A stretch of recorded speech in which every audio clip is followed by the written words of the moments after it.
Hello everyone, this is your host Professor Reha here with a brief video on a Stunjack focused Purifier as requested by Mauricio Navarro. Although they asked Crab Turtle, they did not get a response from Crab Turtle, so here we are today. Now, I'm going to briefly talk about Quickjacks. What I'm going to be talking about in this video does apply to both the regular and the Quickjack version of Stunjacks. I am just not personally a fan of this so much. I prefer the full damage. I really prefer the stun.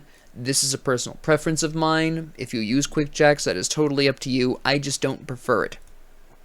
And it is important to note that the damage only goes down by 50% when you have the full 3. So that's just a personal preference of mine.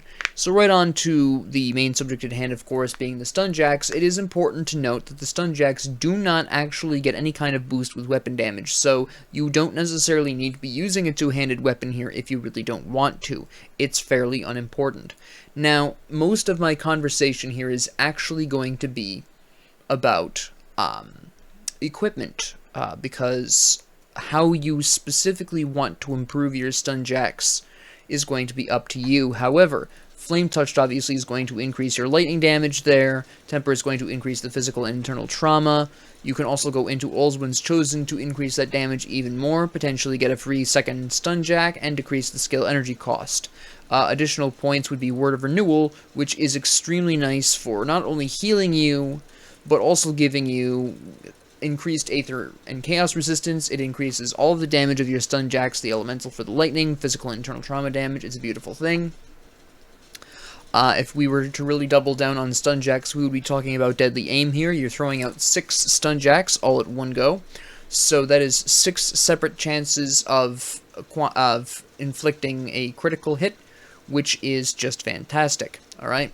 So you do have Deadly Aim as a possibility. Go into Inquisitor Seal for besides the protection, which you can also get increased damage. And then finally Aura of Censure for elemental resistance decrease and some just bonus fire damage, although that's not the main point here. This does leave us with 6 points left over. Now how you specifically want to run this is entirely up to you. I mean, Death Sentence is overall not really going to be useful. You could go into the Storm Box if you really wanted to. That would be fine. If you wanted to not go into All's Winds Chosen and just pull back a lot of points and go into maybe some of these other things, that's fine. For example, I used Vindictive Flame with All's Winds Wrath in order to get some bonus healing. So there is that option as well. I mean, it's totally up to how you want to do this, but if you were going to 100% focus on the Stunjacks as a Purifier, these are the skills that you would want to be using. And then your equipment, you have a lot more leeway with. Alright? Now, I used Storm Spread because I could, and Bursting Round and everything, but I wasn't 100% going for Stunjacks and Full Spread. I wanted Storm Spread as well. But this is, if you were focusing on just this is roughly how you would want to be approaching this. Maybe you put your last 6 points in Blast Shield for some extra durability in a pinch. You know, it's totally up to you. But what I really want to talk about specifically is 2 things, which would be the first would be the Light's Guardian set. Alright, this increases Stunjacks, and this actually converts your physical damage to lightning damage out of Stunjacks. So if you were to utilize this, you wouldn't even necessarily need Temper. You could go into other things. You could actually put those points into Canister Bomb with Concussive Blast, if you Concussive Bomb if you really wanted to.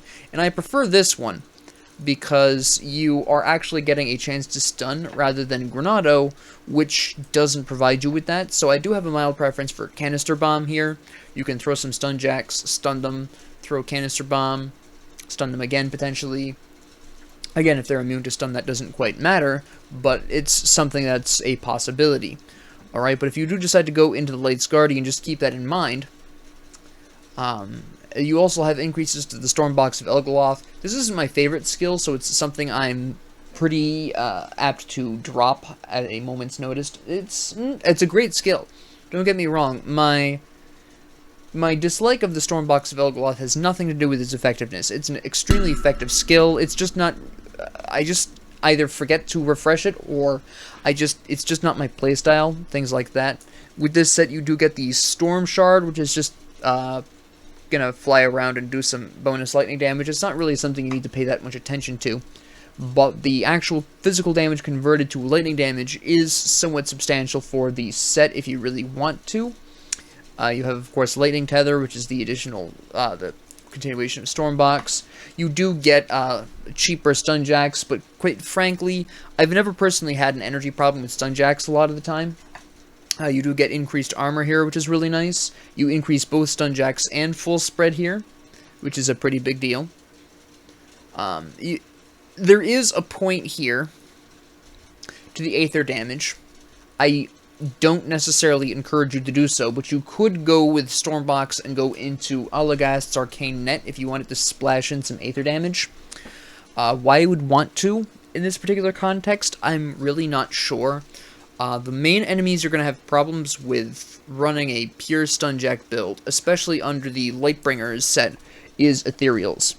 Right? I mean, as nice as it can be to convert all of your physical damage into lightning damage, this does leave you open to really lightning-resistant enemies, and although we will fix that with devotion points to some extent, it still doesn't quite measure up to having a secondary damage type that might be able to get around that to a different weakness.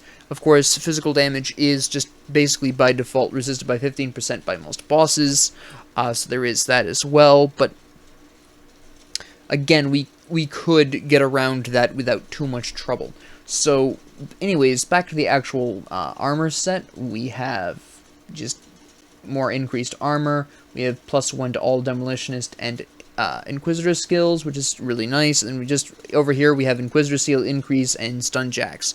Now, Inquisitor Seal, of course, is just really nice in general. But we do have all of this. Alright? So, this is fairly delightful. Just extremely nice to have around. Now, if we were going to go into Devotion with the Lightbringer, we are obviously going to primarily be looking at Ultos, Shepherd of Storms. Right? That goes pretty much without saying. So we're actually going to start with red. We're going to go into the Danger Noodle, because the Danger Noodle provides you 20% reduced elemental resistances and +3% offensive ability at the end. Besides that, we get some vitality resistance, some nice energy leech, and energy absorption from spells. Frankly, again, it's very unlikely with a Stunjack focused build that you're really going to need that much energy, but it's nice to have anyways. And then finally you get Cunning and Spirit, which are two things that Stunjacks will really appreciate. Anyways, the main point here is offensive ability will really help Deadly Aim if you choose to go into that, and of course the reduced elemental resistances, that goes without saying. Alright, now we're going to want to obviously be looking at the... Why are we having a problem with... There we go. With the Widow at some point here, and of course this requires green and blue, and so does Ultos. So we have some red, we have some blue out of our Danger Noodle. Now, I'm not necessarily going to go into the Kraken like I did with my character here, simply because I'm not 100% sure you are going to choose to use ranged weapons, two-handed ranged weapons. If you're using a two-handed melee weapon, I can't guarantee that. So we're going to pass lightly over that, adjust the constellations as you feel the need to, but this is just going to be a kind of broad look here. Okay? Now, we're already reducing elemental resistances, so we could go into Tsunami if you want, or you could go into the Lizard for the health increases, which go really well with the Word of Renewal and its continuations. So it really depends on how you feel about your healing in general. It's entirely up to you which one of these you pick. There is not necessarily a wrong choice here. Let me see. Yeah. We could also eventually theoretically incorporate this in, but we'll have a conversation about that in a hot minute. So, we could go with either of those. Actually, we can probably do a delicious... no, we'll actually go into... let's go into Lizard for now. We can always adjust later on if we want. And then I actually want to take a moment... No, this is the Lightbringer, so we actually don't... The Lightbringer set doesn't care about Assassin's Blade. Anywho, now we need some just... green to get the Widow in here, and this will really, the Lizard will just really clean this out and make this an even 10. Having one extra one from Tsunami doesn't really matter, but you do get some cold damage in there, which isn't going to be too useful, but Tsunami does do some cold damage as well. It's just a nice extra little splash of damage. Again, it really depends on what you want to work with. This actually matters a little bit more if you are using a two-handed weapon. Do keep that in mind, because this does actually pull from weapon damage to a certain extent. So a two-handed weapon will make this hit quite a bit harder than a single-hand weapon in theory. But just keep that in mind when you do look at Tsunami. Try and ask yourself, am I going to use a two-handed weapon? Because if you are, it might be worthwhile using this over the Lizard. Anyways, we now need to be picking up some green so we can get to the Widow. So, we will go into the green really quick, and we will go into Scholar's Light. Wonderful. And we will actually go into the Quill as well for additional elemental damage. Right, and now we have enough for the Widow, which we will get. Now, with the Lightbringer, even if you're not going to be using any kind of Aether damage yourself, the Arcane Marks do in fact inflict Aether damage and reduce lightning resistance by an extremely large amount.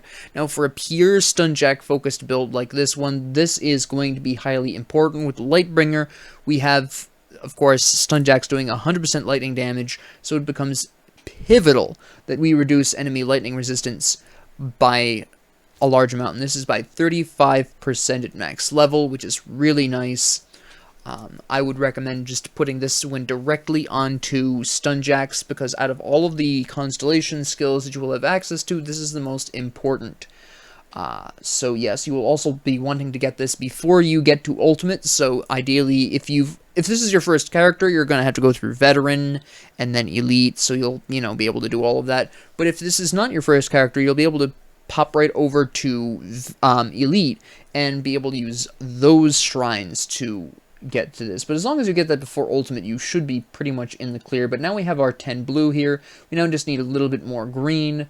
We can do a couple of different things here. We could go for a little bit more purple if we really wanted to potentially get the extra lightning damage out of Tempest.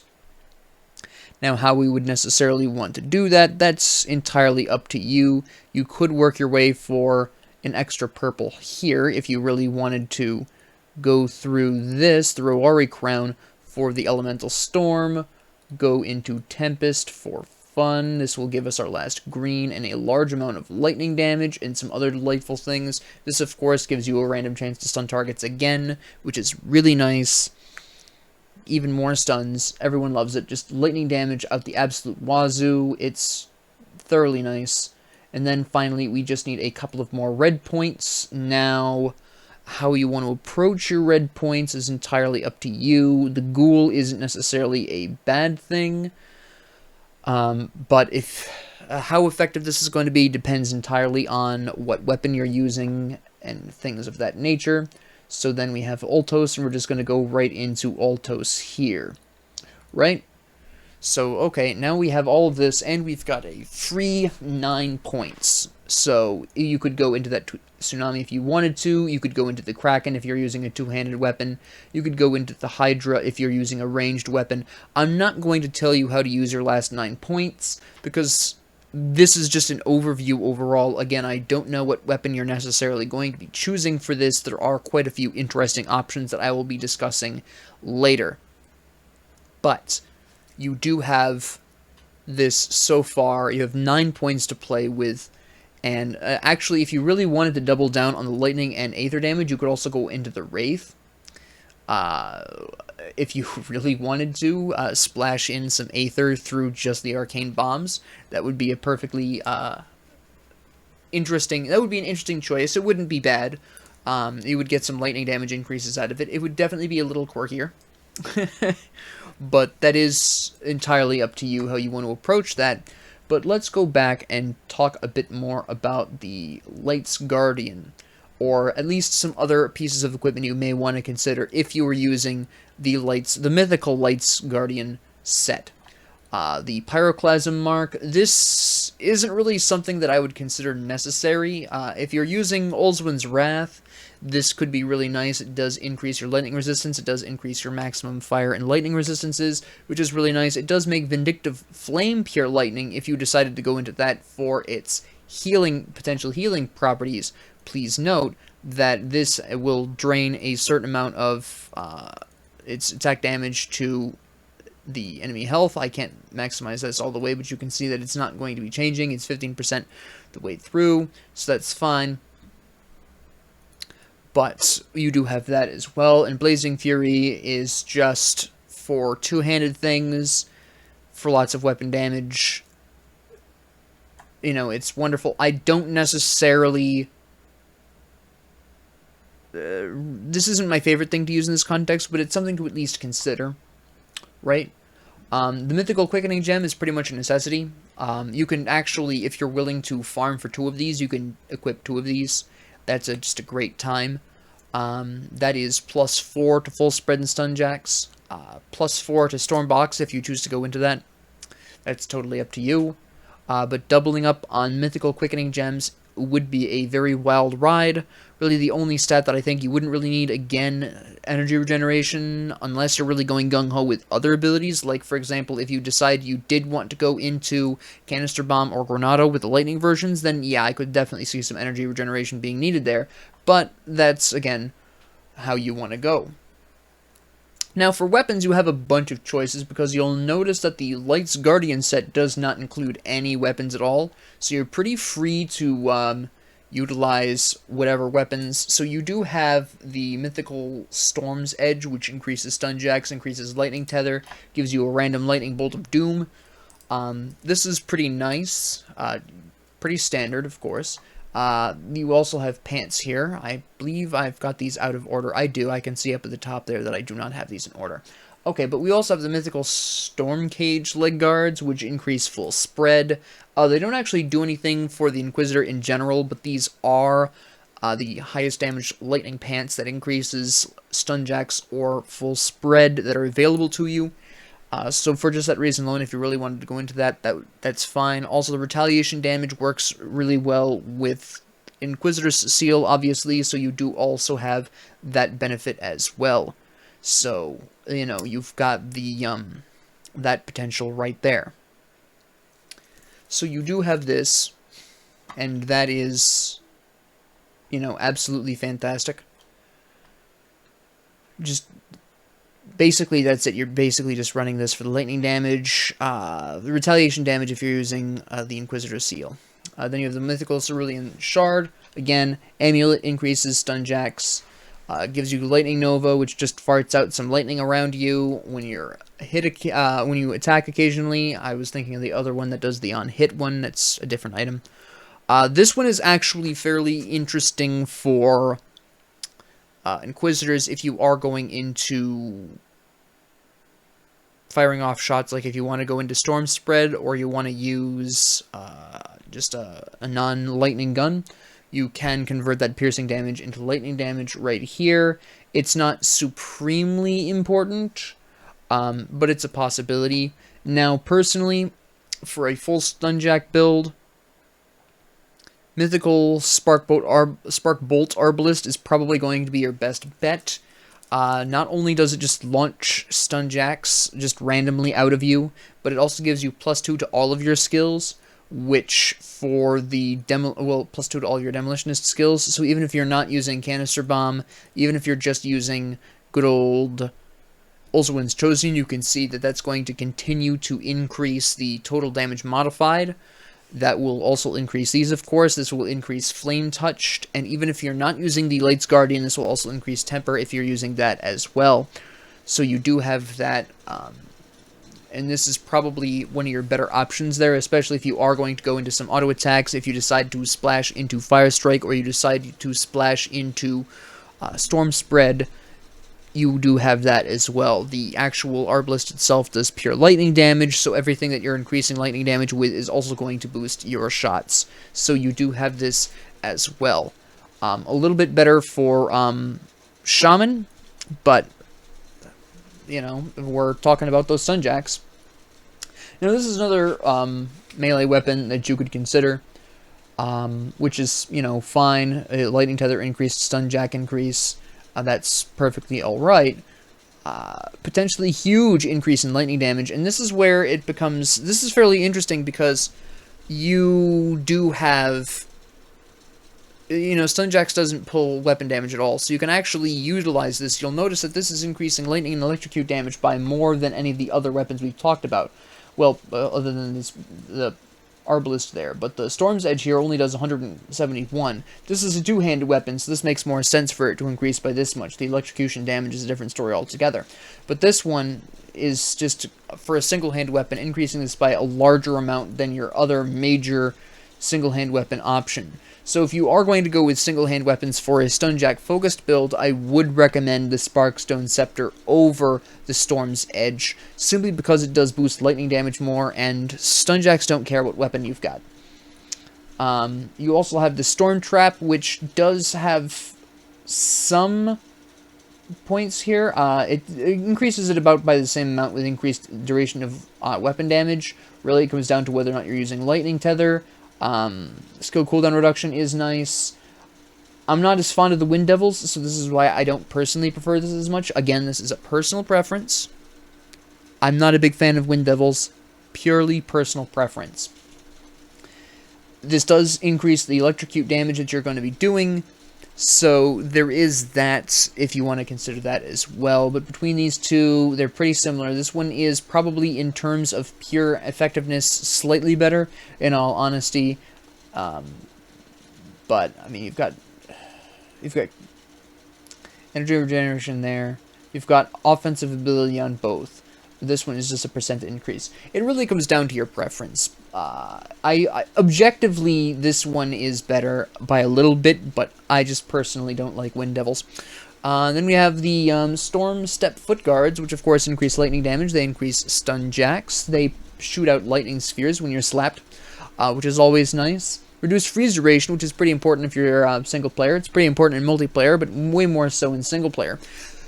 But this isn't necessarily the stuff that ultimately we're going to be talking about here, right? We have way more we can do here. We've got all kinds of things to run with, but we also have some other interesting options. Now, I want to bring your attention to the Olswin's Infernal Avatar. Oh, by the way, actually, I want to take a brief moment to talk about the Barrelsmith Destroyers for weaponry. These do primarily do lightning damage, as you can see here. They increase Canister Bomb and Granado. So if you really wanted to do the Olswin's Chosen full grenade thing and increase your stun jacks, your Canister Bomb, and your Granado, and just do pure lightning explosives, this is a great way of doing it. I just thought it would be worth suggesting because it is a fairly interesting time. You do reduce resistances here when you have both of them.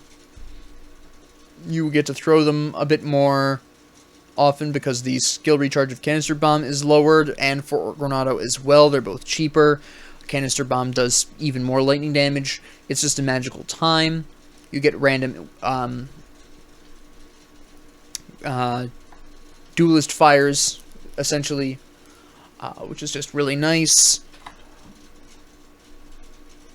So I just wanted to kind of bring this to bear to the idea. This is especially nice if you wanted to basically go with Olswin's Chosen and nothing else out of here except Storm Spread and maybe Aura of Censure.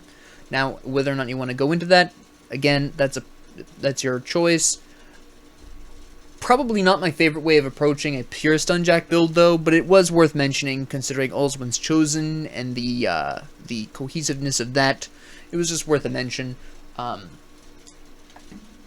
there are some things that I want to talk about. I mean, you also have the option of Olswin's Infernal Avatar. This increases both lightning and fire damage. Again, we've got Canister Bomb, Olswin's Vengeance as a freebie. Right, you've got some blast shield increase. This is really in case you want to go basically ignore your Inquisitor side. It does have a two-handed gun, of course. It really just Olzuin's Chosen, of course, again, improved casing. So you do have this as an option as well. Again, I just wanted to bring your attention to it. This is, again, not necessarily 100% how I would want to approach a pure Stunjack build, but I didn't want to leave it out in case the idea piqued your interest. Let's talk about forging and monster infrequents. Now, I would just recommend the Mammoth Arcane Girdle. You can repeat build these, re-roll them until eventually you get one that increases either full spread or Stunjacks. You can just, keep on doing that. If you have the iron bits, the materials, and the patience to occasionally farm back up those materials, you can easily get a very, well, I won't say easily, but you can get an extremely effective Mammoth Arcane Girdle that increases your Stunjacks. It is possible. I just thought I would mention that. Additionally, you have the one-handed option of Korvac's Stormblade. You can get these from a lot of people at the end of the Forgotten Gods content, so this is really nice. This is primarily nice, besides having this, which isn't as good as some of the single-hand weapons we talked about before, particularly the, what's this called again? The Storm Trap. Not as increasing as the Storm Trap, but it does allow you to heal off of your Stunjacks and increases their critical damage. Again, the critical damage is a particularly nice thing if you're choosing to use Deadly Aim. We also have the Storm Halberd. If you want to go two-handed weapons, this is really nice for that as well. Two-handed melee, anyways. Olzuin's Wrath increase right there. With, again, both of these, even though this is increasing Raging Tempest, just farming these until you get one that increases something from the Inquisitor, whether it's the Inquisitor Seal, whether it's Word of Renewal, what have you, you can farm these up. Same thing with this. This is essentially the same kind of thing. Now, out of everything we've talked about so far, this is probably the least effective of the single-hand weapons you can use because it doesn't increase lightning and electrocute damage as much as some other things, and while it does give you +2 to Stunjacks, it hasn't got quite the kind of pop that the Stormblade does, which can actually do some cool things with Stunjacks. So this is more of a, maybe a stopgap you might pick up during your adventure. Then we have the Spark Thrower, which is mostly just another two-handed ranged option. Obviously, it's not as good as the crossbow was, but, it was worth mentioning in case you really want to increase that Storm Box, and then just farm one up until you've got one that increased Stunjacks. Anasteria's Leggings, this is mostly for, again, this is a monster infrequent for Olzuin's Wrath. If you're going to go with the full grenade build, this is a really good pair of pants to run with. Again, you can just farm this and see what kind of prefixes and suffixes you get. You can absolutely farm that up. Similar idea here, but with a Purifier, you have the Steel Resolve increase. It's just another pants option. Now, this is the particularly interesting point, and the reason why I would personally go with the Storm Trap, or whatever it was called. I keep forgetting the name of this. I'm so bad with names. What is this called? The Storm Trap. It is the Storm Trap. I was right. Look at me. I'm improving every day. Because this massively increases your electrocute damage. This gives you pretty huge benefits to Stunjacks. It gives you 7 Stunjacks rather than the default 6. And it gives you extra electrocute damage over 3 seconds to Stunjacks, each of the Stunjacks, not just one. So this actually can be quite potent, and again, you can farm this until you get more prefixes and suffixes that you maybe want. This can be even better. And if you were going to go with a pure Stunjack build, this plus the Storm Trap would probably be your best bet because they offer you the biggest increases to lightning and electrocution damage. You kind of want to be melee anyways, so you can hit your target with all 7 of your Stunjacks, which inflicts massive damage, and you can really run very far with that. Finally, if you are not fond of the other amulets mentioned earlier, you could go into Ultra Prax's Sting, which does give you electrocution damage over Stunjacks, well, additional electrocution damage, more Aether damage if you were going to go with the Lightbringer, which, again, you can kind of play around with via the ethereal damage there, so you do have this option as well. This is very easily farmed. Ultra Prax is just chilling out in a hive. Which hive is this? Is this the Twin Falls hive, or is this is the Twin Falls hive? Yeah. So, very quick, journey, rift to the Twin Falls, run down some stairs, jog a short distance, go into the hive, whack her, exit out, come back in. Pretty quick. Really nice pierce resistance, and of course, again, as a monster infrequent, you can get a lot of this even better if you're lucky with your prefixes and suffixes. So that's really where I wanted to kind of talk about here. I didn't get hyper into the weeds because I'm not sure necessarily what weapon you want to be using. I do, like I said, recommend Storm Trap with the Overseer Eye. I think you will find that to be the most effective combination, and at least with the Overseer Eye, you can farm up these throughout your journey as you level it up, because you can always just hunt down Overseers and Mind Ragers and all these other people anywhere there's Ethereals. So you do have that option as well. If you were not going to use the Lightbringer and you decided to use monster infrequent armor pieces, or you just decided to forge your own armor pieces and you are going to keep the physical damage aspect of the Stunjacks, it would be worth going into the Assassin's Blade here just for the Assassin's Mark to help your physical damage actually mean something. And you've got 3 points left over available, so you could easily go into the Hammer to increase that even more. Also increase your armor by a nice amount as well, just for the kicks. So you do have all of these options as well. You could also go into those as your purple from this as well if you really wanted to with the good old Quill. That would also be a possibility. But those are just some freebies that you could go into to really accentuate the physical side of your damage output if you really wanted to. If you are going to go with the Lightbringer, I would make a couple of suggestions. If I may, I would also point out that the Dryad with the Dryad's Blessing could potentially save your life a couple of times. You of course have the Tsunami. And again, like I said, if you're going two-handed ranged or melee, go Kraken. If you're going ranged and not two-handed melee, the Hydra is a delightful time. But you've got all kinds of options. But you do have a large amount of elemental resistance and lightning resistance reduction for enemies, which is insanely important because otherwise Ethereals are going to stomp your face in. You've got the 32 flat reduction here. You have an additional 20% reduced here. You have a 20% reduced from the Viper. You have the 35% here. You've got tons and tons of options here.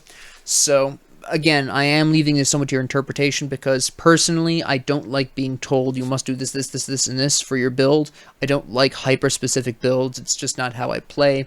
I've mentioned this before. So I am going to leave some of this up to your interpretation, but these are some suggestions that I do have for when you do make this attempt.